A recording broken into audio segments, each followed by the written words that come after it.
Hey guys, so 343 just released the latest Ask 343 Q&A, which contains a ton of new information about Zeta Halo and Halo Infinite's campaign, and also some details about Halo Infinite that I know a lot of you, myself included, are not going to be happy with. So let's cut to the chase and start off. So they talked a bit about the weather in the campaign and on Zeta Halo, and they said that there's a really cool wind system that affects visuals and the audio, which, I mean, obviously it's wind, of course it will do. And apparently there's also a really cool fog system that comes in at different altitudes and different times of day, which sounds really cool and really creepy. They talk a bit more about altitudes later on, which I was a fan of. However, they also confirm that there's no dynamic rainstorms, no thunderstorms, and no snowstorms for launch, but teased for later, which is kind of sad because a few years ago they teased like dynamic snow with that holiday card. So I don't know what happened there. I was really hoping for like dynamic rainstorms to give us like an ODST vibe, but guess not. Apparently the ring in the skybox isn't like a painted 2D skybox, rather the ring itself is a 3D model, which is really cool. So it allows you to see the Halo from like different angles as you move through the world, because you're literally moving around this 3D model of the Halo. And as the sun rises, you can see shadows being cast in different areas, and the way they're being cast changing because the 3D model is casting shadows. And this leads to a really cool effect where at certain times in the day-night cycle, the ring itself causes a temporary eclipse of the sun as the sun travels behind the ring, which I imagine will create some really, really cool moments. And also, the day-night cycle is actually integrated into the cutscenes as a whole, and this leads to the next point about the cutscenes. So, the cutscenes aren't like traditional pre-rendered, pre-scripted cutscenes. Rather, they're all done live in-engine, like Bungie did them in Halo 2 and Halo CE, for example. So, this means that not only is time of day integrated into a cutscene, so you can play the campaign once and see a cutscene in the middle of the night, and then play it again, and then see it like early in the morning or something. But also, you can now once again take any weapon you want into a cutscene. Again, a feature that I loved about Halo 2 and why I will always prefer in-game, in-engine cutscenes over pre-rendered ones, and it's great to see them going back to this. And as we saw in the gameplay demo last year, there are also very smooth transitions between gameplay and cutscenes, which I think is going to really add to the experience and make you feel more immersed. Now, on the topic of the day-night cycle, and specifically nighttime, somebody asked a question about how gameplay encounters and enemy types are going to vary at night. So, apparently there are going to be more grunts sleeping at night, there'll be more phantom patrols through the forest and stuff with their searchlights on at night, which could create a really cool atmosphere. And they've kind of gone out of their way to focus on adding enemies at night that would look cool in like a dark nighttime environment. So specifically enemies with what they call emissives, which I believe are just like elements of their design that kind of glow. Like the example they give is a shield jackal. So apparently shield jackals look really sick at night because when they activate their shields, it creates like a really cool glow effect. Same goes for fusion coils as well. Apparently there's more coils at night. However, they didn't say anything about specific types of enemies that are unique to the nighttime, because I know a lot of us, like myself, kind of had this sort of Dead Rising inspired kind of hope that at nighttime we'd get unique enemies like Silent Shadow Patrols or Bloodstar Patrols or something, and they didn't talk about that. So whether that's something that they want to keep a secret or it's not in the game is kind of under wraps right now. We don't know, but my fingers are still crossed. Right, so the first bit of slightly disappointing news is in regards to wildlife on Zeta Halo. So apparently there is no hostile wildlife in the world. They want to focus on the battle between Chief and the Banished and not have some like random third party come in and start fighting the two of them. They said that space gophers, which are those things that we saw in the gameplay demo, and also birds exist in the world as well, and birds apparently draw attention to certain areas. Like, that sounds pretty cool, to be honest. I can imagine like a swarm of birds circling above where there's like a bunch of dead marines or something to kind of draw you to that area, which sounds pretty cool. And as well, apparently there is some wildlife that's bioluminescent, so at night they provide emissives and light up the world. But as to, like, no hostile wildlife, I'll be honest, that's kind of a letdown. I was hoping that we'd get blind wolves or something that would be hostile. And also, remember in 2018, in the trailer in 2018, there was that massive thing that, like, walked behind the tent. I don't know. that thing didn't sound particularly friendly to me. It looked like the shadow that it cast, I felt like they went out of their way to design that shadow such that it didn't look friendly. It wasn't something that you wanted to like go up to and hug and stroke or whatever, so I don't know. Apparently at launch there is no hostile wildlife whatsoever. Right, okay, so the two biggest downsides I think we're about to get to. Firstly, there is no dual wielding whatsoever in Halo Infinite. Apparently they did this so they can have the team focused on everything else they're working on and not have to design dual wielding, but Bungie managed to design dual wielding fine with Halo 2 and Halo 3. I mean, it wasn't perfect by any means, I'm not saying it was, but they managed to do dual wielding whilst also focusing on equipment and vehicles and the maps and everything, so I don't see why it can't be done with Halo Infinite, quite honestly. I don't particularly agree with that. I think dual wielding should be there, at least for some weapons, to create more diversity in how you approach a combat situation, which seems to be something they're all about for Infinite, but I don't know, dual wielding is not in the game. But here we go, here's the bad one. There are no playable elites in Halo Infinite whatsoever, and the reasoning to me is so absurd, right? So they said that the reason is that Infinite is a Master Chief story and a Spartan story, especially in multiplayer. You know, this is a Master Chief story and a Spartan story, especially in multiplayer. Like, this has been the kind of overarching theme of 343's multiplayer ever since they did the stupid war game stuff with Halo 4 and tried to canonize multiplayer and all that stuff. Like, Halo multiplayer has literally since Halo 2 been about so much more than just Spartans. Halo as a whole has been about more than just Spartans since literally Halo 2. And I don't like this regression to the entire game just being about the Spartan. Like, there is so much more to Halo than that. Bungie's games prove that time after time. It's so disappointing. And as well, they say that Infinite is a Master Chief story and a Spartan story. Well, so was Halo 3, so was Halo Reach, and you know what those games had? They had Playable Elites. I'm sorry that there is... You've had 6 years to come up with a sequel to Halo 5. I'm not saying this game has been in development for 6 years, but you've had 6 years to come up with a sequel to Halo 5 based off fan feedback, and you still haven't done Playable Elites. It is utterly insane to me. I genuinely class Playable Elites as a core component of the Halo experience. I mean, 75% of Bungie's mainline Halo games had Playable Elites, and all had their kind of unique take on them, right? I'm sorry, but they should be in Halo. They should be a core component of Halo.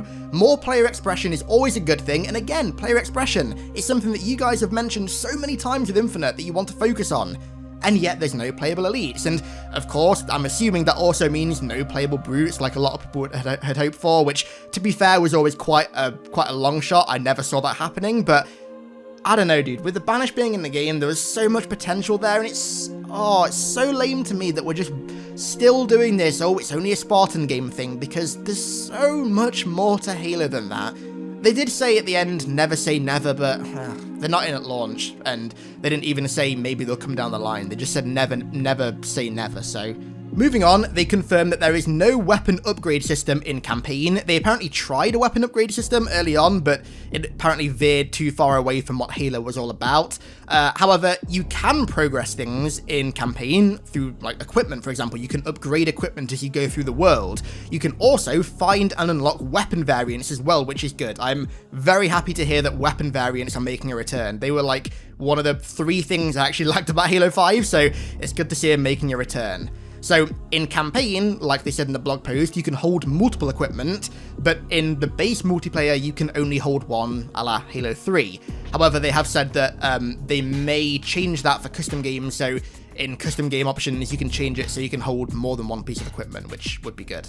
So, they were then asked a question about the open world, and apparently the main inspiration for Halo Infinite's style of open world / semi-open world, it's not really either, is the Silent Cartographer. They want to focus on player choice in the way that they move around the map, what engagements they take, how they take those engagements, what allies they take those engagements with, etc, which, of course, were all key components of the Silent Cartographer. They want to let you take tools that you find in missions between missions. So the example that's given is a Scorpion, and they want to let you use those tools to approach a mission in a variety of different ways. Like the example given is taking the Scorpion up onto a cliffside side and firing down on enemies with it, or just plowing straight into them with it, which I think is cool. They basically want you to be able to approach any situation in any way that you like, which is definitely going to be interesting to see how the encounter design kind of bounces off that, because Halo's encounter design, as they say later on, has always been very scripted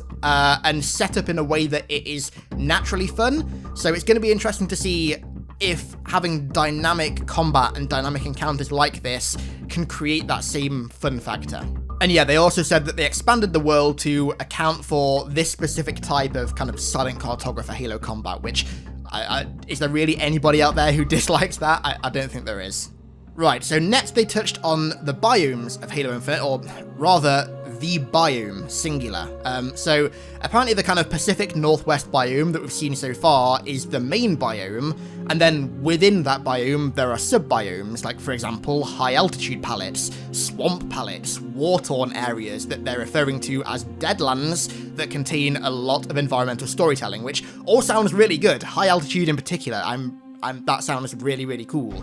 And also, apparently, hexagons are like their own mini sub-biome. You can run into caverns that are constructed purely by the hexagons. And also, on the topic of caverns, cave systems are in the game as well, which is really damn cool. There's also the Forerunner architecture with the classic Forerunner architecture palette, which, what we saw last time, looks beautiful. And then there's also Banished architecture as well.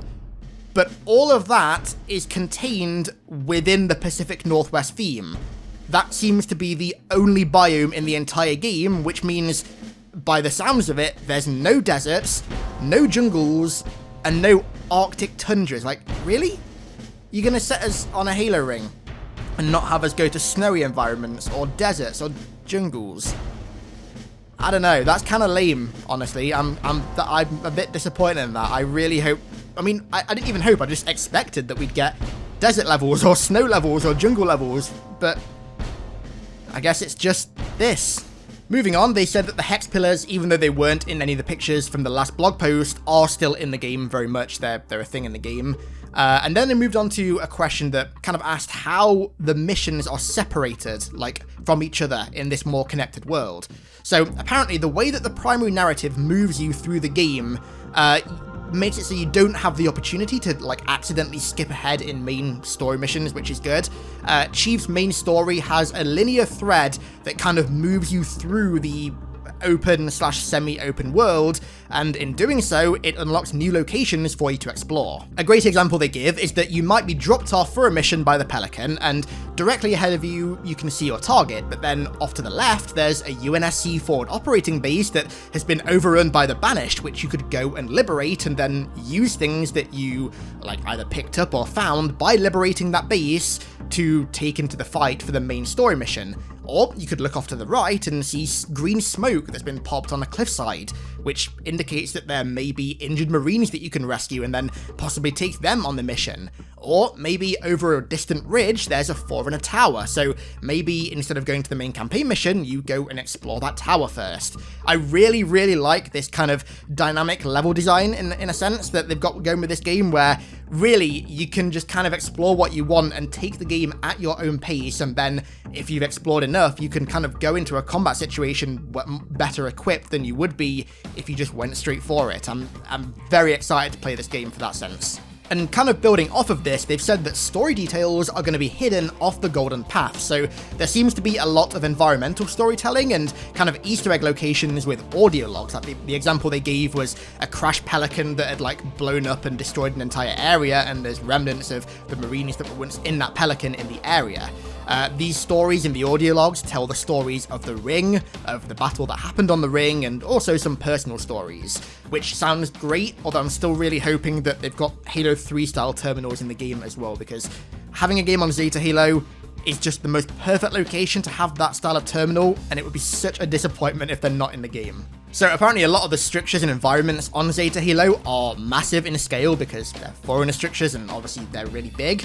And so to kind of not have the player feel really, really tiny in this world, they use the biomes, or rather the biome, like elements of it, like grass or trees or plants and stuff like that, to almost act as a reference point for scale, because it creates a really good contrast between familiar elements that we, like in real life, know are a certain size, right? Like a tree or a bush. And then that contrasts really nicely with the alien elements of the world, like foreigner structures that obviously are massive in scale, to kind of make us realize that we aren't really small, rather these structures are just massive. And speaking of structures, they moved on a bit to talk about the Banished design philosophy in Halo Infinite. So the main design philosophies, as we can see, are kind of like heavy metal, red war paint, very brutish designs, because obviously they're a brute faction. Apparently, the Banished drop their structures from orbit and they slam into the ground with spikes, which creates like a devastating effect in the area around them, which obviously creates a very unique environmental aspect of storytelling. And also the Banished structures, which again look really brutalist in a number of definitions, contrasts really nicely with the Pacific Northwest world, the kind of natural world element of Zeta Halo, to create this really like almost barbaric contrast in designs, where you've got the brutalist design of the brute stuff and the really like natural, familiar, beautiful looking open world, which I like. And once again, that gives me a real kind of Isengard comparison with the Banished. I mean, the Banished brutes to me have always kind of reminded me of Uruk-hai in their overall design, and the fact that their environments are like so destructive to the natural environment of the world is really similar to how, obviously, Isengard destroyed half of the Fangorn Forest to fuel its fires. Like, I love that comparison there. I think there's very clear design ideas taken from Isengard, which I think really fits. And kind of building off of this, apparently the Banished are also influencing foreigner structures and are kind of applying their style to them, which is going to be really interesting to see. And so on the topic of Banished structures, the outposts and bases of the Banished are like key to certain areas. They're not dynamic in that they spawn in random areas, they are spawned in certain locations. However, patrols seem to be random encounters that you can stumble across in the world, and they have a system in place to have these patrols kind of react to the choices the player makes. So, for example, if you're on foot, then you're more likely to encounter engagements that are fun to fight on foot, as opposed to just running into like 7 wraiths or something. And then the same goes for flying vehicles as well. And then also, apparently in previous games, levels are obviously linear, and so the encounters in those levels are placed kind of by developers to be designed around that linearity. Whereas for Infinite, things are different. They want to ensure that encounters are kind of fitting to how you personally approach them. So the way that you fight an encounter will be very different to how someone else encounters them, which, again, a level of kind of dynamicness, which I love. And finally, you can literally knock things off the edge of Zeta Halo. Like, one of the examples they gave was one of the developers quite literally, in a Scorpion, rammed a wraith off the side of the ring, which sounds really, really damn cool. But that's it for today. That's all the details they released in this Q&A. Some good stuff and some really not good stuff, if you ask me. Again, like, no dual wielding really sucks. I'll be honest, I didn't expect it in the game. But that sucks, but no playable elites is... no, I'm sorry, I am not happy with that at all. They should be in the game. They should categorically be in the game. They are a core component of Halo, and I can't say it anymore. They should be in the game. There's no other way to put it. They just should be. They just should be.